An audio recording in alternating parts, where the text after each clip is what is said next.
in hvala za odziv ter udeležbo na današnjem predavanju. Naš gost je Matic Novak, modri junak z mnogoterimi izkušnjami, znanji in spoznanji ter tudi zanimanji. Dobrodošel. V tem prostoru smo se z Maticem letos že družili. Januarja smo namreč pripravili motivacijsko predavanje za maturante brežiških srednjih šol. Spoznali smo njegovo življenjsko zgodbo in delček vsakdana z motnjo pozornosti s hiperaktivnostjo. Danes, poslednja v spredju, predvsem pa se bomo seznanili, kako skozi doživljajsko pedagogiko in praktične delavnice modri junaki pri obvladovanju vsakdanjih izzivov, povezanih z ADHD, podpirajo in izobražujejo posameznike, družine ter tudi strokovne delavce. Na kratko torej vse nas. Željo in namenom ozaveščanja ter ustvarjanja podporne skupnosti smo se v domači knjižnici povezali z večgeneracijskim centrom Brežice, to je enoto Zavoda za podjetništvo, turizem in mladino Brežice, in to predavanje pripravili v sodelovanju. Naj besede znam, zmorem, uspelo mi bo, ki jih bomo danes gotovo še slišali, veljajo za začetek našega druženja. Izvolite. Hvala lepa. Še lep pozdrav v mojem imenu. Moje ime je Matic Novak. Danes sem tukaj pred vami z enim namenom oziroma z eno nalogo, in sicer, da vam probam približati eno poznano zadevo kot motnjo, kot bolezen, kot drugačno doživljanje tega sveta. In sicer vam bom skušal nekako predstaviti, da vse te oznake, vse te nalepke, vse te etikete, ki nam jih limajo že v zelo zgodnem otroštvu, da pa mogoče pa čist ne držijo. Predvsem bom pa probal uliti nekako vero in pa upanje v vaše otroke, v otroke, s katerimi delate, da v bistvu se da ogromen narediti in pa predvsem zmanjšiti tiste negativne, ko bi rekel, opaske, očitke in pa etikete, ki jih limajo na nas oziroma nas povlečejo ven iz unega predalčka nevzgojenega otroka, problematičnega in ne vem kakšnega še, in na luč v bistvu tega sveta pokazati pozitivne lastnosti teh otrok in pa jaz jim kar pravim super moči, ker dejansko so. Skušal vam jih bom predstaviti, skušal vam jih bom obrazložiti, da boste videli, kaj vse zmoremo, kaj vse premoremo. Bom tudi objasnil, zakaj vam kravžamo živčke in zakaj se vedemo na takšne načine kot se v določenih situacijah. Predvsem pa probal ponuditi pot ven iz tega. Zakaj vam naslov problem pretvorimo v korist? Zaradi tega, ker se dostkrat znajdemo ravno v tistih, ko bi rekel, malo bolj negativni luči oziroma negativni oznaki ADHD-ja in smo problematični. Znamo biti kar precej zahtevni v okoljih, ki nam niso pisani na kožo. Tukaj med nami so tudi otroci. A ste slučajno, a smo ista rasa? Odlično, super. Zdaj se boste spoznali, zdaj boste vedeli. Mene je to povedal pri teh letih, bi bil zelo vesel. V bistvu dobro poslušajte, ker boste videli, kako vam možgani delujejo. In probajte izkoristiti vse stvari, ki vam jih zdaj povem, ker to je v bistvu za vas, to, kar danes delam. Zdaj, drugi so samo za to, da slišijo, pa da vam pomagajo, ampak danes delam to za vas. Skratka, govorijo nam, da smo nevzgojeni, da smo preveč nemirni, da preveč čustvujemo, da so vsa čustva preveč močna. Ko smo veseli, smo preveč veseli, ko smo žalostni, ne vejo, kaj z nami početi, ker smo fejst žalostni. Še en problem je, ko smo jezni, smo fejst jezni, a ne, in je tudi to narobe.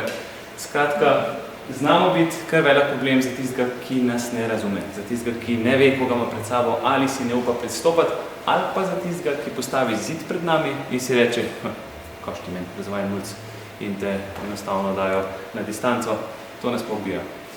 Ampak, vem pa eno stvar, ker sem izkusil na lastni koži in še vedno jo izkušam, ker delam s populacijo otrok, zdaj direktno z ADHD-jem, da se ogromen da. To zdaj malo luč mečem na vas, ki ste učitelji, da se sam je pa treba fejst delati, pošteno je treba delati. Nažalost, tisti, ki hodite v službo po denar in ne v službo zaradi otrok, tisti učitelji boste z nami imeli kar veliko problemov. Tisti, ki vas bomo pa začutili, da ste zaradi nas tukaj na šoli in da se trudite v nas vlagati in da nas trudite razumeti, spoštovati, da nas tudi spoštujete kot otroka, s tistimi bomo pa sodelovali skupaj. In bistvo in osnova za to je odnos, krepitev odnosa. Ker ko mi se gradimo odnos, se jaz pri tebi počutim varnega. Ko se počutim varnega, me imaš na platno, na dlani. Imaš najbolj iskrenega človeka pred sabo, kar jih ta svet premore.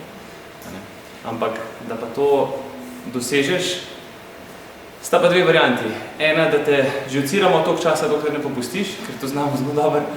Druga varianta je pa, da uvidiš tiste kvalitete, kakor jih premoremo. Skratka, kaj pomeni ADHD? Kaj pomeni ta kratica Attention Deficit Hyperactivity Disorder? Ta attention deficit, se pravi deficit, primanjkljaj na pozornosti. Ja? Poznamo to zadevo, vsi dobro. Pa vas nekaj vprašam, je res primanjkljaj? Imam jaz res premalo pozornosti? Kakšna je moja pozornost? Kakšna je moja pozornost? Kaj se dogaja z najno pozornostjo? Nič ne bo sram. Nič neroden. Ne, a boš ti povedal. Ne, še enega imam. A boš ti povedal, kakšna je tvoja pozornost? Je, trije smo. Več nas ni, eden bo mogel. Kaj se dogaja s pozornostjo tvojo? Pozornost je, da tistim, kar ga zanima. Da se niso nič napačno. Odlično. Kaj pa tam, kaj te ne zanima? Te meni povej, pusti vse ostale, kaj da ne obstaja? Nije. Nekaj pripravljeno, nekaj povedno. Pač se nekaj ne zanima in je to. Kakšna je? Razpršena. Razpršena? Kakšna še? Vse jo zanima? Radovedna? Sploh je ni. Pa je res ni? Kaj pa, ko delaš kakšne stvari, ki jih imaš rad? Kaj rad počneš? Velika. A možda bo 100% to pa ne mišljeno. Se pravi, če me ena stvar zanima, jo ni. Če me pa nekaj zanima fejst, da rad počnem, da čutim klede not, da je to stvar, ki sem rojen za to, tam je pa čudežno 100%. Pa vas jaz res pol vprašam, a imamo mi res primanjkljaj na področju pozornosti? Mi imamo pozornosti preveč in to je največji problem. Ker jaz, ko se moram usest, ko se moram zbrati, ko moram nekaj narediti, moram najprej svojo pozornost iz široko odprte pozornosti ujeti, vsem noter, v to neko aktivnost. In tukaj imam prvi problem, ker že samo ujeti pozornost, ja ne morem, ker se mi takole odpira, konstantno. Loviš, odpreš, loviš. 5 čutil, vid, sluh, von, okus, otip, vse te čutila so moje potencialne distrakcije za stvari, ki mi takrat ne dišijo, za stvari, ki jih takrat ne bi rad počel. In ko imam pa eno stvar, ki me pa zelo zanima, se zgodi pa lih kontra. Padem not in Bog nadej, da me z tistega ven potegneš. Bog nadej, da me takrat zmotiš. Ker takrat je pa edino obdobje v mojem življenju, edin trenutek, ki pa pozornost imam 100% na eni stvari in jo lahko razdelim na več stvari hkrati znotraj tiste aktivnosti in takrat nimam potrebe potem, da grem kar po drugega početi kot samo to. Skratka, in tle nam bolj pravijo, da smo razvajeni, ne bolj pravimo, da imamo težavo, ampak zadeva ni samo tako enostavno za razložiti. Kaj se pa zgodi, ko jaz to pozornost noter padem, prej ni stvari, ki me ne zanima, recimo padem not, pol se pa zgodi, da pozornost začne izgubljati. Po kolikem času jaz začnem izgubljati pozornost? Po kolikem času se meni pozornost začne odpirati? Koliko imam tiste kvalitetne pozornosti? Minut. Koliko mi jih date? 10 v en glas. 3. Odvisen, koliko je otrok star, odvisen, koliko je utrujen, odvisen, kako je razpoložen tisti dan, ampak nekako je tako od 5 do 15 minut, tam nekje. Mlajši, ko smo tam pri 3, ampak pol, recimo, ko otrok tam pride do 8, 9, 10 let naprej, gre od 5 do 15 minut in tam približno tudi ostane, še do danes. Skratka, ko pozornost upada, jaz se moram pa skoncentrirati, se znotraj mene začne dogajati kaj? Jaz moram dati pozornost not, a ne moram je več dobiti, ker se odpira. Ker gre v širni svet. A zdaj hočem spet nazaj not. Kakšen je to občutek, ko jo lovim? A je prijeten ali neprijeten? In ko postaje neprijeten občutek, se kaj z mano dogaja, z mojim telesom? Nemirnost in postajam nemiren in začnem migati. In začnem najprej na stolu takole. In se začnem igrati s stvarmi. Ker nekaj puščica rata igralnica, čista. Začnem migati z nogo. Ker začnem v vrsti, ko čakam, začnem tole delati. Tole. Ne moram biti mir, ker s tem telesnim nemirom jaz sproščam svoj centralen živčni sistem, ki je takrat vzdražen, ki je takrat napet. In ADHD v osnovi pomeni eno stvar. Nižja toleranca za stres, nižja toleranca za frustracijo. Ne moram vse sprocesirati stresa in frustracije in zato to dam ven. Ne moram tega vse držati. Po drugi strani pa ADHD pomeni, to je zelo enostavna stvar za zapomniti. Mi smo alergični na dolg čas. Smo otroci, ki nikoli, oziroma zelo pozno upam, da nikoli ne odrastemo. Smo otroci, ki smo malo kasneje zreli, da ne bom rekel, malo kasneje dozorimo. Ne? In kjerkoli se znajdemo, vse dojemamo kot igro. Vse. Če to razumete, pa boste znali stopati v naš svet. Pa imate tukaj most do nas noter, v bistvu, kako sploh vstopate v nas, da vas mi slišimo in pa da skreiramo odnos. Če boste vi meni to igro konstantno omejevali, prekinjali, ni šans. Boste dobili to, kot me je vprašal. Boste dobili odpor.